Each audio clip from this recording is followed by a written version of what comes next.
Salam, hər vaxtınız xeyir olsun. Seleksiya vəzifələri, bitkilərin müxtəliflik və mənşə mərkəzləri. Kartof bitkisinin vətəni Çili və Perudur. Qarpızın vətəni hansı mərkəzdir? Həbəşistan. Balqabağın vətəni hansı mərkəzdir? Mərkəzi Amerika. Üzümün vətəni hansı mərkəzdir? Azərbaycan, Cənubi-Qərbi Asiya. Tütünün vətəni hansı mərkəzdir? Mərkəzi Amerika. Tütün, balqabaq. Qarğıdalı. Düyünün vətəni hansı mərkəzdir? Cənubi Asiya tropik mərkəzidir. Yer fındığının vətəni antmərkəzi olan Cənubi Amerikadır. Heyvanlarda əlamətlərin möhkəmləndirilməsi məqsədi ilə aparılan yaxın qohum çarpazlaşması inbreeding adlanır. İn-içəri breeding becərmə. Heyvanların xarici bədən quruluşu, bədən hissələrinin nisbəti, bütün zahiri əlamətlərin cəmini xarakterizə edən termini göstərin. Bu eksteryer əlamətlərdir. Arxamerinos qoyun cinsini almışdır. Lusis və Butari. 11. Mədəni bitkilərin müxtəliflik və mənşə mərkəzlərindən yemişin vətənidir. Yemiş, yer kökü, Cənubi-Qərbi Asiya, yəni D variantıdır. Mədəni bitkilərin müxtəliflik və mənşə mərkəzlərindən hansı qarğıdalının vətənidir? Qarğıdalının vətəni Mərkəzi Amerikadır. Təbiətdə poliploid növlərinə daha çox rast gəlinən, təbii ki, bitki axtarıb tapacağıq və bu buğda olacaq. Tritikale buğdanın çovdarla hibridinə aiddir. 15. Tritikalenin meyvəsi təbii ki, buğda ilə çovdarın hibridi olduğuna görə dən meyvə olacaq. Mikroorqanizmlərin seleksiyası zamanı alınan orqanizmlərin cəmi ştam adlanır. Bir hüceyrəli orqanizmlərin seleksiyası zamanı alınan orqanizmlərin cəmi ştam adlanır. Zeytunun vətəni deməli, Aralıq dənizi mərkəzidir. Zeytun, kələm, soğan və digərləri. Kakao bitkisinin vətəni Mərkəzi Amerika mərkəzidir.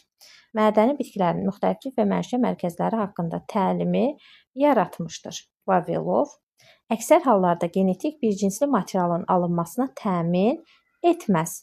Bircinsli materialın alınmasını təmin etməz deyirsə, o zaman biz kütləvi seçməni, yəni çarpaz yolla tozlanmanı götürərik. Çünki digərləri bircinsli materialın alınmasında və genotipin dəyişməməsində rol oynamış olur. Əksər hallarda genetik bircinsli materialın alınmasını təmin edir. Bu zaman öz-özünə tozlanma, yaxın qohum çarpazlaşması alarıq. Fərdi seçməni götürək ki, fərdi seçmə öz-özünə tozlanan bitkilərə aiddir. Barbara McClintock'un ilk dəfə xromosom xəritəsini tərtib etdiyi bitkinin seleksiyası ilə məşğul olan Azərbaycan alimi Quliyevdir. Çünki Barbara McClintock ilk dəfə Cənubi Amerika qarğıdalı bitkisi üzərində tədqiqat işi aparmışdır.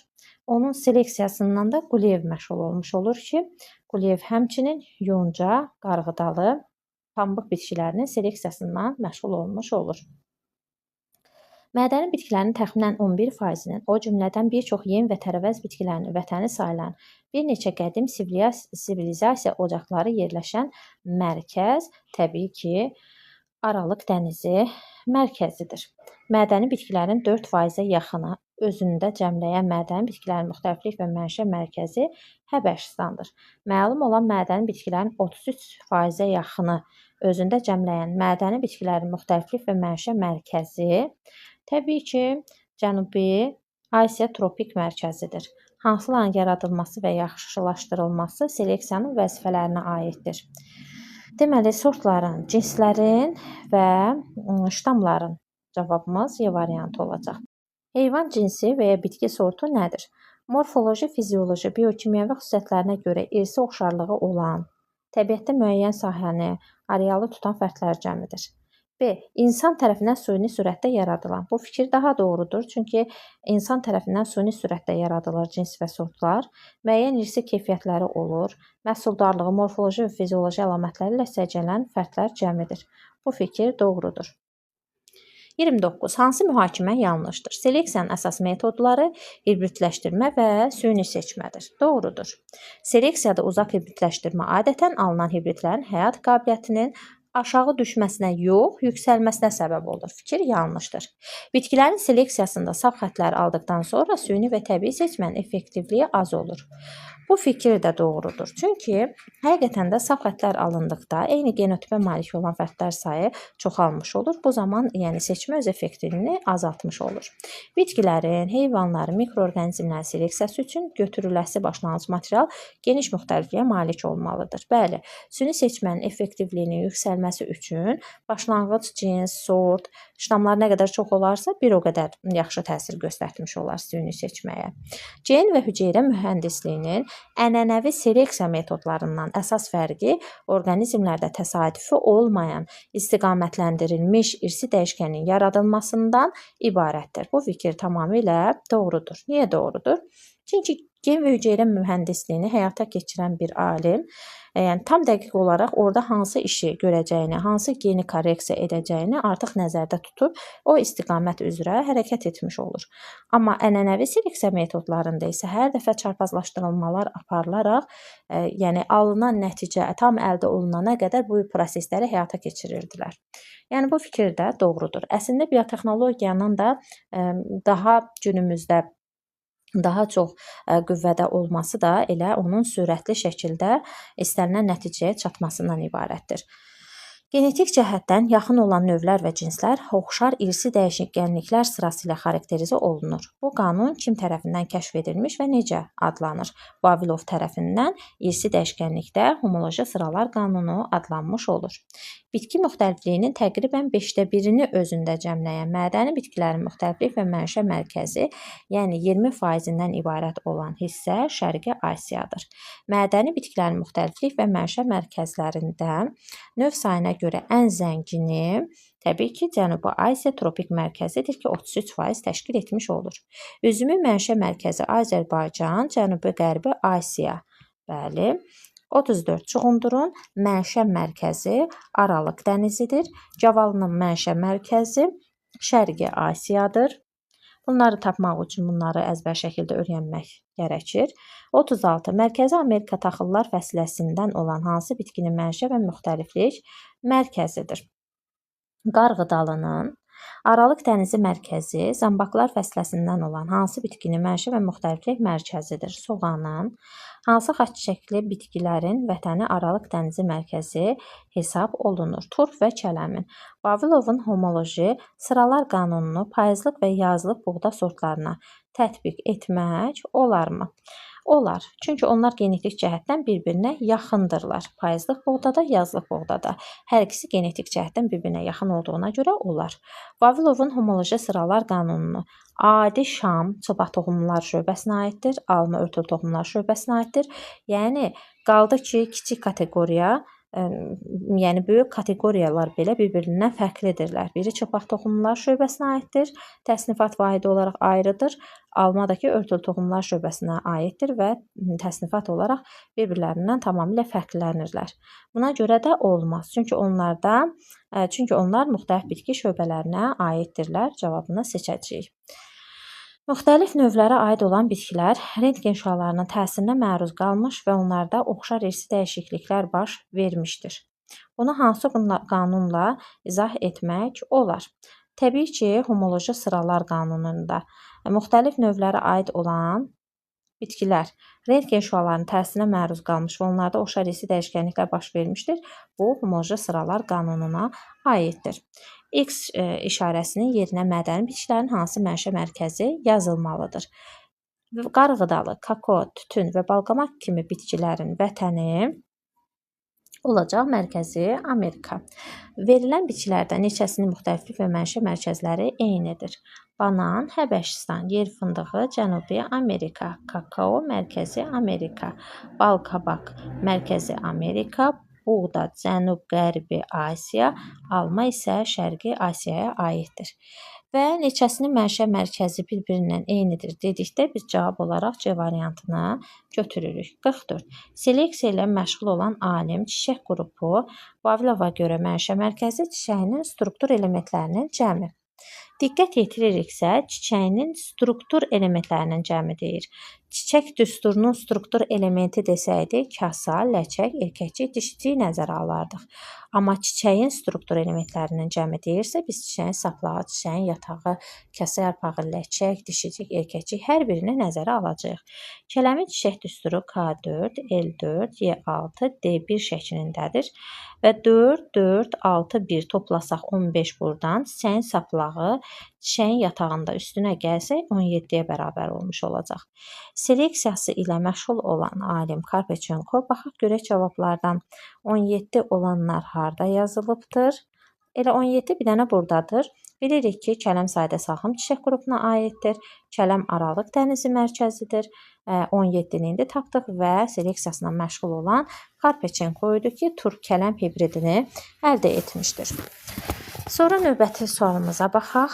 45-ci sualda buğdanın çiçək qrupu Vavilova görə mənşə mərkəzi, çiçək düsturunun struktur, baxın, çiçək düsturunun deyir bizə, struktur elementlərinin cəmini hesablayın. Çiçək düsturunun qeyd edirik C4, Y3, D1 şəklindədir. Buğda 2 cinslidir, öz-özünə tozlanan taxıl bitkisidir. Çiçək qrupu isə mürəkkəb sümbüldür və ona görə də buğda bitkisinin cavabımız baxırıq ki 4, 3, 1, 8 olan variantlarımız bir buradadır, bir də buradadır. Təbii ki cavabımız D variantı olmuş olacaq. Çünki D variantında mürəkkəb sümbül, Cənub-Qərbi Asiya və 8 çiçək düsturunun struktur elementlərinin cəmi göstərilmişdir. Hansı bitkilərin vətəni Cənub-Qərbi Asiya mərkəzi ola bilər? Cənub-Qərbi Asiya Azərbaycanın yerləşdiyi mənşə mərkəzidir. Burada cavab variantlarımız buğda olacaq. Sonra yemiş, yer kökü, sonra üzüm və digərləri isə aid olmayacaq. 1, 4, 6. Hansı bitkilərin vətəni Cənubi-Qərbi Asiya mərkəzi ola bilməz? Burada ola bilənləri yemiş, üzüm, buğdanı çıxsaq, kələm, Aralıq dənizi, boranı və kakao mərkəzi Amerika mərkəzinə aiddir. Vavilova görə mədəni bitkilərin mənşə və müxtəliflik mərkəzlərini müəyyən edin. Cənubi Amerika, Həbəşistan, Avstraliya müasirdədir. Şərqi Asiya aiddir.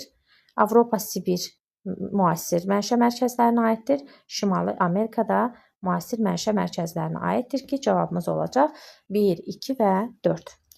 Cənubi Amerika hansı çoxtoxumlu meyvə əmələ gətirən bitkilərin vətəni ola bilər? Cənubi Amerikada biz bilirik ki, yer fındığı, kartof, kinə ağacı, kakain çolu kimi bitkilər yerləşmiş olur. O zaman kakao ümumiyyətlə Cənubi Amerikaya aid deyil, Mərkəzi Amerikadır. Qarpız Həbəşistandır. Yer fındığı aiddir, həm də ki bilirik ki, paxlallar fəsləsinə aiddir və çox toxumludur. Qarğıdalı Mərkəzi Amerikadır. Kartof gilə meyvəli bitkidir və Cənubi Amerikaya aiddir. Yemiş isə bilirik ki, Cənubi-Qərbi Asiyaya aiddir. 50-ci suala baxırıq.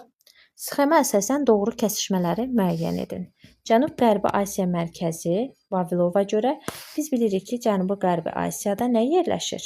Yemiş, yer kökü, sonra buğda, üzüm kimi bitkilərin mənşə mərkəzidir. Və X-a alma yazıb, Pilus yazıbsa bu fikir yanlışdır. Buğda Y-ə minus yazıbsa və buğda yazıb, əslində buğdanın mənşə mərkəzi idi, çıx yazdığına görə səhvdir. Z-ə Pilus yazıbdır, yer kökü, bəli, yer kökü yazdığımız kimi Cənubi-Qərbi Asiya mərkəzinə aiddir. Yemiş Cənubi-Qərbi Asiya mərkəzinə aiddir, amma M-ə çıx yazdığına görə bu fikir səhvdir. Gavalı, Y-də baxırıq ki, gavalı Şərqi Asiyaya aiddir. Çıx yazdığına görə bu fikri də doğru götürərik, çünki Cənub-Qərbi Asiyaya aid deyil. Üzüm, Z-ə Pilus yazdığına görə üzüm onsuz da Cənub-Qərbi Asiya mərkəzinə aid idi, ona görə də cavabımız 3, 5, 6 olar. Birinci bitkinin endosperm hüceyrəsinin bölünməsi zamanı anafaza mərhələsinin sonunda 48 xromosom. Normalda endospermimiz 3 yenə bərabərdir. Anafazanın sonunda isə bu 2 qat olaraq 6n-ə bərabər olur. 6n bərabərdir 48-ə. Buradan n-i tapsaq cavabımız 8 olar, haploid dəsti. Sonra ikinci bitkinin yarpaq hüceyrəsinin bölünməsi zamanı anafaza mərhələsinin sonunda.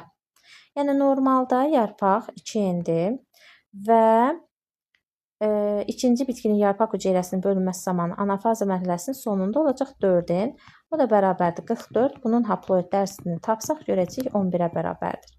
Bu bitkilərin çarpazlaşdırılmasından alınan və dölsüzlüyü Karpachenko metodu ilə aradan qaldırılan hibridin somatik hüceyrəsində neçə xromosom saymaq olar?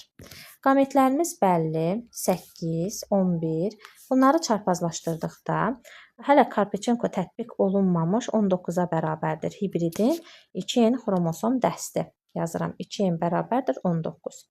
Karpachenko tətbiq edildikdən sonra 4n bərabərdir bunun 2 qatı olacaq.